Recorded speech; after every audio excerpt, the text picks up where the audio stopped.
video game development, the closer you get to final submission, the more pressure you are under to deliver.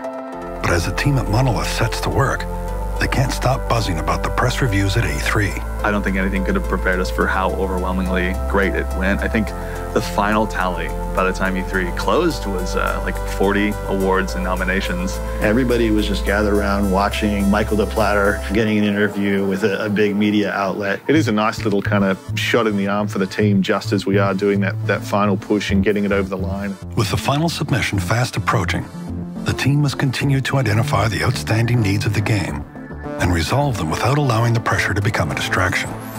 This moment marks a critical phase of production. Right now, we're full bore with QA testing. We're making sure that they're pounding on the build every minute of every day, 7 days a week, to ensure that we're not finding any progression blockers. Every day, they're just playing through it, and they're playing through it in the craziest and wildest ways you possibly can, and then logging everything. Since our game is such a sandbox game, there's so much you can do. You have so many choices. It's a hard game to test. We end up with a lot of bugs that we call once-only bugs. So it's like one time a tester has seen this issue and it's bad.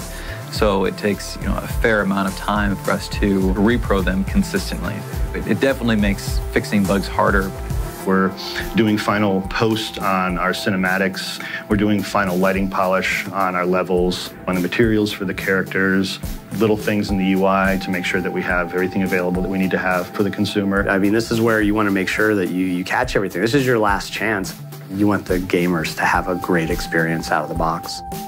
Working on one of the biggest franchises in entertainment history, it's no surprise that people are eager to see the gameplay and how the story and characters are being brought to life as the team builds upon the lore. It's more than just a franchise, it's more than just an IP, it's more than just a movie, it's more than a book. It genuinely is part of our cultural myth. Every single person here in some big way is really just a massive fan of Tolkien's work, and to get to dive in deep to something that we care about this much and bring that passion with us every single day into the studio has just been incredible. We wanted to present a new visual take on the lore while ensuring that it was authentic. And I think that a lot of the locations that we're presenting in the game are locations that people are familiar with, but they haven't seen quite in the time period that our game takes place in. The world is a little bit wilder. It's almost like the frontier, A lot of the gameplay mechanics that we have, they are rooted in the lore, but the combination of the Wraith and Talion, very unique gameplay experience. We really want to surprise people in a positive way, that when they do get to play it or they do actually see it, that it's at least as good, if not better, than what they'd sort of been hoping for. It's been a long journey to this point, and the team is proud of what they've accomplished. Nervous and hopeful, they're excited to see what the future holds.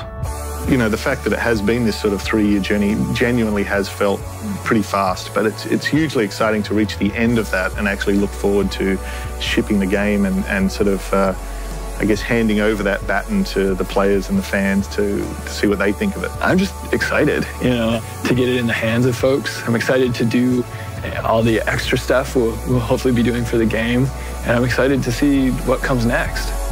On the next episode, we follow the team as they attend Comic-Con and the PAX conference in Seattle, Washington, where they will get a chance to engage their fans and see how they'll react to playing the game.